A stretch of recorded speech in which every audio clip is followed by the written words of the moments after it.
దావీదు ఇలాగ చేయలేదా? మనిషి కుమారుడు ఇలాగ చెబుతున్నాడు కదా, దేవుడై ఉన్నాడు కదా, నేనున్నాను కదా,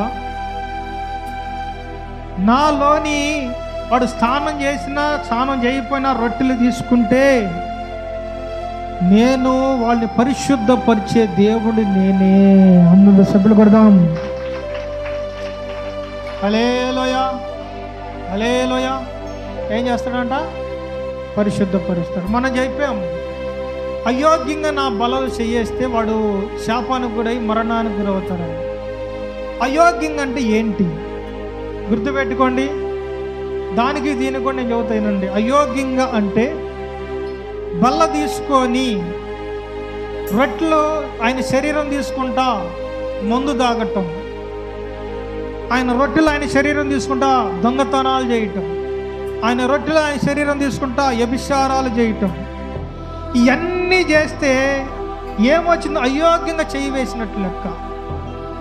హల్లెలూయా చెప్పండి. అయోగ్యంగా చేసినట్లు లెక్క. ఏం చేస్తే గుర్తుపెట్టుకుని, ఏం చేస్తే అయోగ్యంగా చేసేవాడు అది. నువ్వు స్నానం చేసి వచ్చావా, స్నానం చేయలేదా, లేకపోతే నువ్వు ఈరోజు బల తీసుకోవాలని నువ్వు అనుకొని వచ్చావా, బల తీసుకోకుండా ఉండావా, దేవుడికి అవన్నీ అక్కర్లేదు. నువ్వు తప్పు చేయకుండా ఆ కోణాలు చేయకుండా నువ్వు ఎట్ట బల్ల తీసుకున్నా కానీ నువ్వు పరిశుద్ధపరచబడతావు. అందరూ సభ్యులు కొడదాం. హల్లెలూయా. పరిశుద్ధపరచబడతావు. ఎందుకంటే దేవుడు పరిశుద్ధుడు కనుక నిన్ను పరిశుద్ధుడిగా మార్చు. బాప్టిసం పొందిన నీవు ఇక్కడ ఉండా. నేను ఎందుకు నీకు బోధిస్తున్నానంటే ఈ వాక్యము, దేవుడే మనల్ని ఆయన ద్వారాగా కడిగాడు. మనల్ని ఆయన రక్తము ద్వారాగా మన పాపం నుంచి కడగబడ్డాం. పాపములో నుండి శాపములో నుండి కడగబడ్డాం, పరిశుద్ధపరచబడ్డాం బాప్తిసం ద్వారాగా.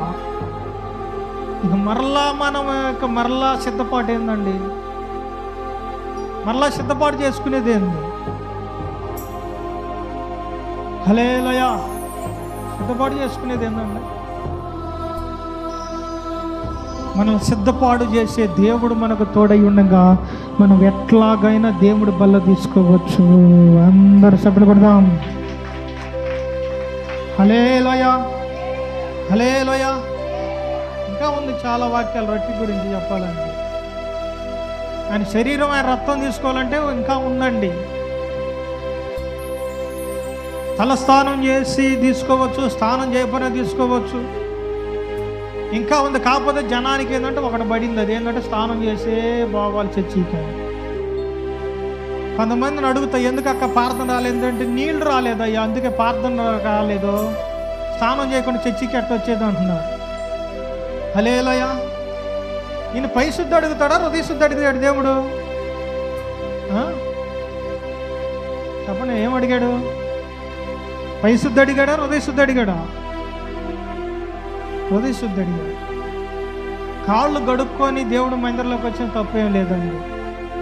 నేను మొన్న ఒకసారి చెప్పే వాక్యం, అందరు శిష్యుల్లో అందరు పాదాలు కడుగుతుంటే పేతురు అన్నాడంటే, నాకు వద్దయ్యా, నీ శాతనే పాదాలు గడిగించుకోవటం ఏందో దేవుడు అయ్యా నువ్వు అంటే, నా పాత్రలో చేయి వేయని వాడు అంటే నాకు పాత్రుడు కాడన్నాడు. అంటే అప్పుడు అన్నాడు, అయ్యా నాకు ఒళ్ళల్లా గడుగు అన్నాడు. ఫస్ట్ టైం వద్దన్నాడు, కాళ్ళు పట్టుకోవటం ఏందన్నాడు. తర్వాత ఒళ్ళల్లా గడుగు అన్నాడు. ఒళ్ళల్లా స్నానం చేసేవాళ్ళకి అవసరం లేదన్నాడు. అంటే దేవుడు మందిరంలో కాళ్ళు గడుక్కొని చర్చిలోకి రావచ్చు. గుర్తుపెట్టుకోండి. బల్ల తీసుకునేది కూడా మనం ఎలాగైనా బల్ల తీసుకోవచ్చు, తప్పు లేదు. మీకు ఎప్పుడు చెబుతున్నా, కానీ మీరు కొంత పాటించరు. హల్లెలూయా. పాటన లేదు. దేవుడే భూమి మీదకి మానవుడిగా వచ్చి మన కోసము పాపం కోసం బలైపోయాడు కాబట్టి మనం కడగబడ్డాం. బాప్తిసం ద్వారా మునగబడ్డాం. రక్షణ బాప్తిసం ద్వారా మన పాపం అంతా పోయింది, పరిశుద్ధపరచబడ్డాం.